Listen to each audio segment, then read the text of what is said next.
তোমার মতো বহু যুবক জীবনে মাদ্রাসায় পড়ে নাই, র্যাব, আর্মি, পুলিশ, বিডিআরে চাকরি করে 5 বেলার নামাজ পড়ে নাই। সত্য কথা বলে? সে যদি পারে তুমি কেন পারবা না রে যুবক বাবা? তোমার মতো যুবক রাস্তায় গাড়ি চালায়, আজান হয়ে গেল, নামাজের মধ্যে দাঁড়ায় গেছে, গাড়ি বন্ধ করে দিয়েছে, তুমি কেন পারবা না? ও পাবনার যুবক, তোমার মতো সন্তান নদীর মধ্যে মাছ ধরিয়াও নামাজ ছাড়ে না, বলো বাবা তুমি কেন নামাজ পড়তে পারবা না? তোমার মতো ছাত্র স্কুল কলেজে পড়ে নামাজ বাদ দেয় না, নাই? বলো বাবা তুমি কেন নামাজ পড়তে পারো না? তোমার মতো সন্তান ময়দানে কৃষি কাজ করে নামাজ ছাড়ে না, তুমি কেন পারবা না? আল্লাহর কোরআনটা মিথ্যা মনে করিও না। ও যুবক, আমিও তো টুপি মাথায় দেই, তুমি তো যুক্তি দিয়ে বৈশা রইছো, টুপি দিলে মাথা গরম হয়ে যায়। কই আমরা টুপি মাথায় দিয়ে তো গরম মেজাজ কইরা কোনো কোরআনের উল্টা কথা বলি নাই। টুপি মাথায় দিলে মাথা গরম হয় তুমি বুঝছো, আমি বুঝি নাই। ব্যাপারটা এমন না, পাগল হই নাই। পাগল হইলে তুমি হইতে পারো, আমরা কোরআনওয়ালারা পাগল হতে পারি না। লম্বা জামাটা পরছি, তোমার শরীর গরম লাগে, আমার কাছে কি গরম লাগে না বাবা? তুমি যাও কুষ্টিয়া জেলা সদরে, যাও পাবনা জেলা সদরে, কোর্টে গিয়ে দেখো 40 ডিগ্রি সেলসিয়াস গরম চলতেছে, আরো বেশিও যদি চলে। ওকিল ব্যারিস্টার ওই আবা কাবা কোট আর মুজা শু করতে একবারও ভুল করে না। তখন তাদের গরম কই গেল? কয় না না, এটা আমাদের অভ্যাসে পরিণত করছি না, আমাদের জীবনের একটা সম্মানের চাওয়া পাওয়া, এটা আমাদের পাতেও চাকরি। তুমি যদি আসলে আমার নবীর মোহাব্বত নিয়ে চলতা, তাহলে তোমার মধ্যে এই অনুভূতিটা আসতো যে আমি মরিয়া গেল, রসুলের আদর্শের বাইরে যাব না। তোমার পাও দইরা নামাজ পড়াইতে পারি না, আর আমার দুনিয়ার সব দিলেও আমি এক বেলার নামাজ ছাড়তে পারি না, অথচ তুমি আমি এক আল্লাহর গোলাম, এক নবীর উম্মত। আসলে বিষয়টা কি? তুমি সব জানো, সব স্বীকার করো, এরপরও কেন আমল করতে চাও না? তোমার ভেতরে সেই আযাবের অনুভূতি আসে নাই? আল্লাহর আযাবের ভয় তোমার অন্তরে এখনো আসে না? ও যুবক, আমি যদি এখন প্যান্ট শার্ট টাই লাগায় রাস্তায় চলতাম, কেউ আমারে বাধা দিত না, কিন্তু এরপরও কেন নামাজ পড়ি? শীত কত কষ্ট, ফজরের নামাজে ঠান্ডা পানি দিয়েও জুমা নেয়, নামাজ পড়তে কত কষ্ট। এত কষ্ট করিয়াও কত মানুষ আমাকে গালাগালি করে। বেঈমান তো বাদ দিলাম, তোমরা কি পরিমাণ আমাদের বিরোধিতা করো, এরপরও কিন্তু টুপি ফেলাই না, নামাজ ছাড়ি না।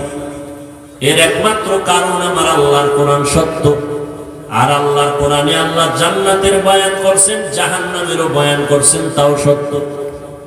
ইন্নাল আবরারা লাফি নাঈম ওয়া ইন্নাল ফুজ্জারা লাফি জাহিম।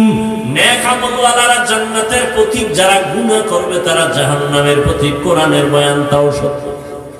জান্নাতটা কেমন আরামের ঘর আল্লাহ তাও কোরআনে বয়ান করেছেন, সত্য। জান্নাতিন তাজরি মিন তাহতিহাল আনহার। আবার জাহান্নামটা গুনাহগারের জন্য কেমন ভয়ঙ্কর আল্লাহ কোরআনে বয়ান করেছেন। জাহান্নামের আগুন তো বড় ভয়ানক, ভয়ঙ্কর আগুন, যা সহ্য করা যাবে না।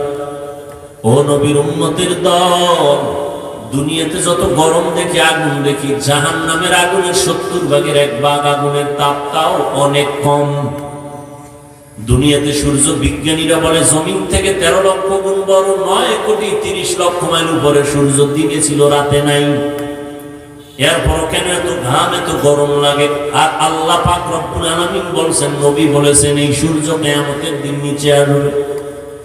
সব তাপ যখন ছেড়ে দিবে, গুনাহগার গুলো মাথার মগজগুলো টকবক করে ফুটবে ভাতের মারের মতো। মাটির জমিনটা সূর্যের গরমে তামা হয়ে যাবে। আম্মা জান আয়েশা রাদিয়াল্লাহু আনহা বলতেছেন, আমি একদিন দেখি রহমতের নবী, গুনাহ নাই বেগুনাহ নবী, শ্রেষ্ঠ নবী, তিনি আমার রুমের মধ্যে বসে কান্না করেন। আমি জিজ্ঞাসা করলাম, ইয়া রাসূলুল্লাহ, আপনি কাঁদেন কেন? আমি আয়েশা কোনো বেয়াদবি করেছি নাকি? বলে না।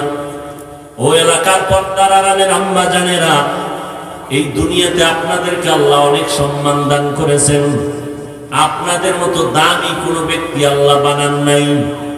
আপনারা নবীদের মায়ের মতো মা, সাহাবায়ে কেরামদের মায়ের মতো মা, আলেমদের মায়ের মতো মা, হাফেজে কোরআনের মায়ের মতো মা। এরে আম্মা জান, এই দুনিয়াতে যত ভালো সন্তান আছে সব আপনাদের অবদানের কারণে। এই স্টেজে প্রায় 17 জনের মতো ছাত্রকে কোরআনে হাফেজ হওয়ার কারণে পাগড়ি দেওয়া হলো। এদের মা বাবার কলিজা যে কত বড় হয়ে গেছে আনন্দে, কত ধন্য তারা। ও আম্মা জান, আপনার সন্তানটাকে ডাক্তার বানাবেন, ইসলাম বাধা দেয় না, তবে বেয়াদব বানাবেন না। আপনার সন্তানটাকে যদি ডাক্তার বানায় দেন, কোরআন পড়ায় দেন, ডাক্তারি করিয়াও কোরআন পড়িয়া দোয়া করবে, আপনার জন্য কোনোদিন ভুলবে না। ও পর্দার আড়ালের মা বোনেরা, আপনাদের মতো কত মা, কত বোন এখনো আছে পর্দা করে, হালাল ভাবে চলে, স্বামীর খেদমত করে, মাল নষ্ট করে না, মোবাইলে সময় নষ্ট করে না। আপনারা কেন পারবেন না?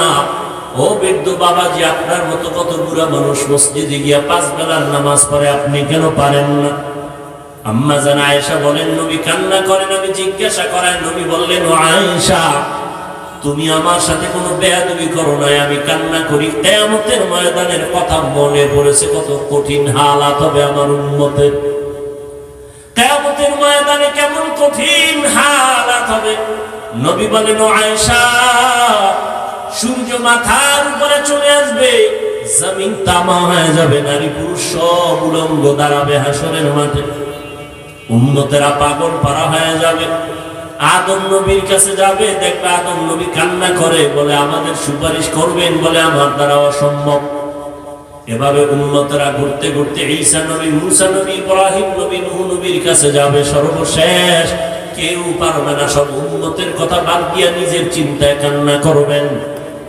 সর্বশেষ নবী বলেন, আয়েশা, এই উম্মতগুলো আমাকে তালাশ করবে। আম্মা জান বলেন, আল্লাহ রাসূল, আপনাকে কোথায় পাওয়া যাবে হাসরের কঠিন সময়? নবী বলেন, ও আয়েশা, আমি আল্লাহর কুদরতি মাকামে মাহমুদে সিজদায় পড়ে কান্না করব। মুসা নবী নিজের জন্য কাঁদবেন, ইব্রাহিম নবী নিজের জন্য কাঁদবেন, মুসা নবী নিজের জন্য কাঁদবেন, আদম নবী নিজের জন্য কাঁদবেন। আর আমি মুহাম্মদ যতবার কান্না করব, একবারও আমার জন্য কাঁদবো না।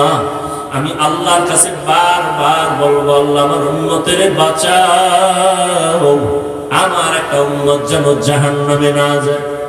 ও নবীর আশিক, আজকে তোমার চোখের সামনে তাকায় দেখো, আমরা যারা নবীর তরিকা মানিয়ে চলি, কই আমরা তো না খাইয়া কেউ মরে যাই না, সম্মানও কমে নাই।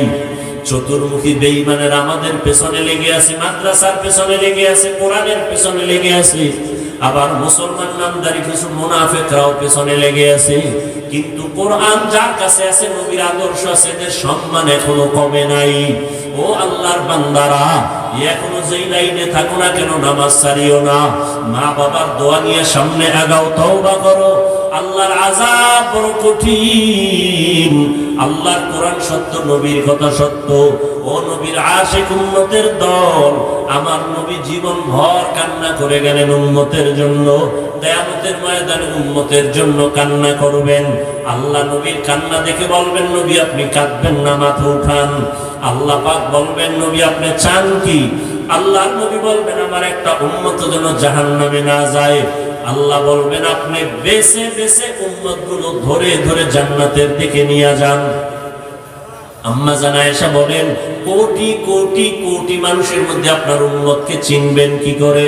আল্লাহর নবী বলেন, আয়েশা, আমার উম্মত যারা 5 ওয়াক্ত নামাজ 5 বার ওযু বানাইয়া আদায় করবে দুনিয়ায়, কিয়ামতের দিন তাদের ওযুর অংশগুলো নূরের আলোতে ঝলমল করতে থাকবে, আর আমি তা ধরে ধরে আমি জান্নাতের পথে নিয়ে যাব। এরে নবীর উম্মতের দল, দুনিয়াতে কম অপরাধ তো করবে রে যুবক, মনের জাল মিটাইয়া বেপরদায় কম চলো না, এখন একটু ফিরিয়া আয়, তওবা কর। জীবনে কত নামাজ ছাড়ছো, আর কত ছাড়বি? আজরাইলের ধরা থেকে পালানো যাবে না। তোমার মতো কত যুবক পানির নিচে লাশ হয়ে গেল, গাড়ির নিচে লাশ হয়ে গেল, ঘুমের বিছানায় লাশ।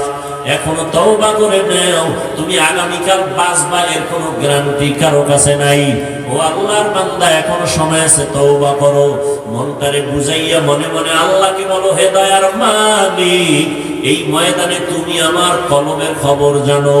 আমি জীবনে কত জায়গায় কত গুনাহ করছি, তুমি স্যার আমার মা বাবা কেউ জানে না রে আল্লাহ।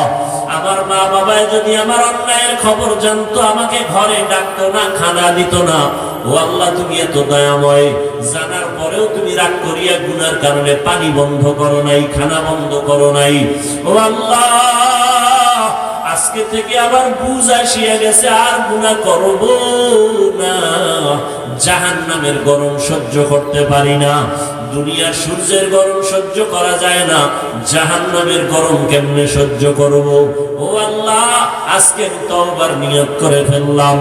ওমরের মেজাজওয়ালারা তওবা করে ফেলবে গুনার কথা স্মরণ করে মরণের ভয়, আর আবু জাহালের মতো শক্ত অন্তরওয়ালারা গুনার কথা স্মরণ করবে না, তওবাও করবে না, বরং বয়ানের পরে বাইরে গিয়ে আরো সমালোচনা করে আমলনামার গুনার পাল্লা ভারী করবে।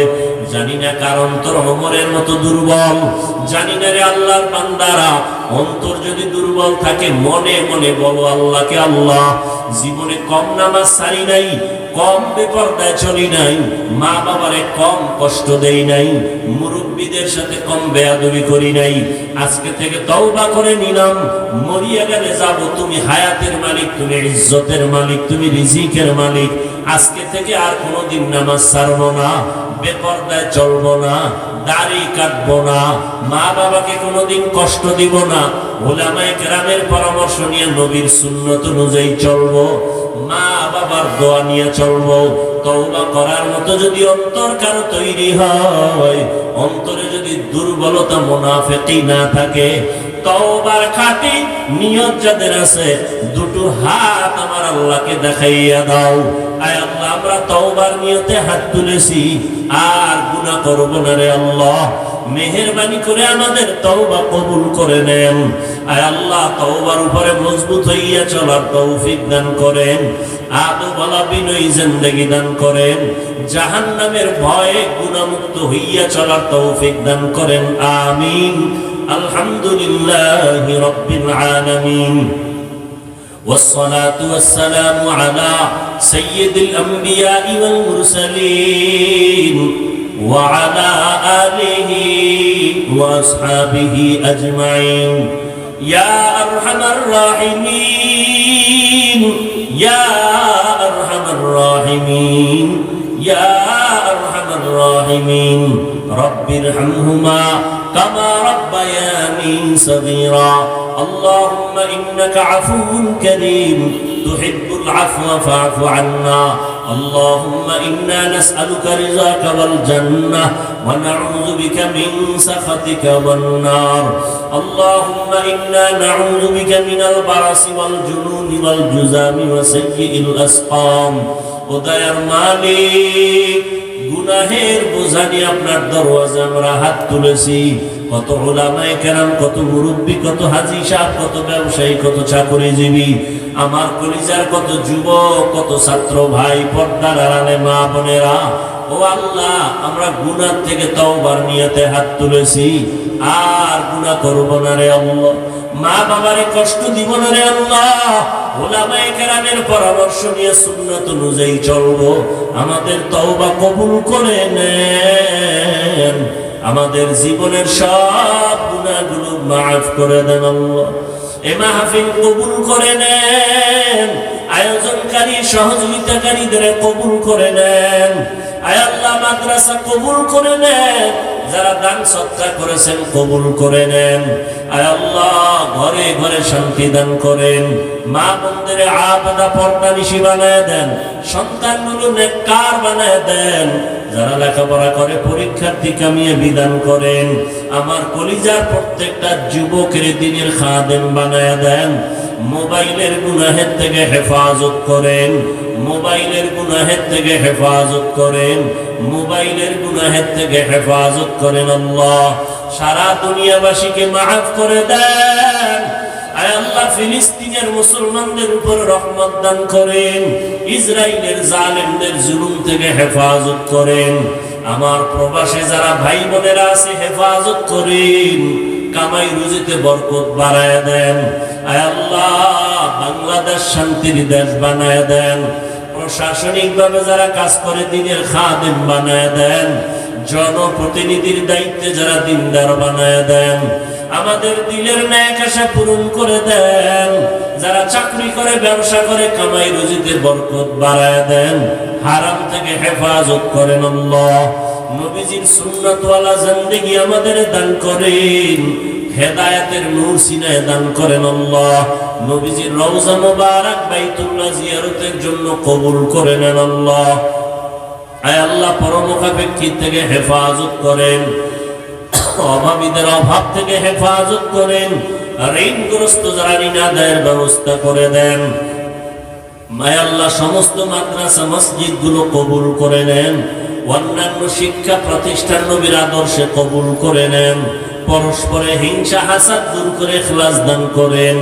আয় আল্লাহ ইলম ও হিলম ও হিকমত আমলে বরকত দান করেন, উলামা তুলাবা উম্মতের অন্তরে মুহাব্বত বাড়ায় দেন, সারা দুনিয়ায় খেদমতের জন্য কবুল করে নেন, হালাল ভাবে বরকতের রিজিক দান করেন।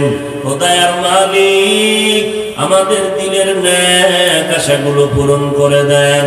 আয় আল্লাহ আমরা যারা হাত তুলেছি জানি না কার মা নাই, কার বাবাও নাই, অন্ধকার কবর থেকে দোয়া চায়, ও সন্তান ওই মা বাবার চেহারাটাও কি তোমার মনে পড়ে না?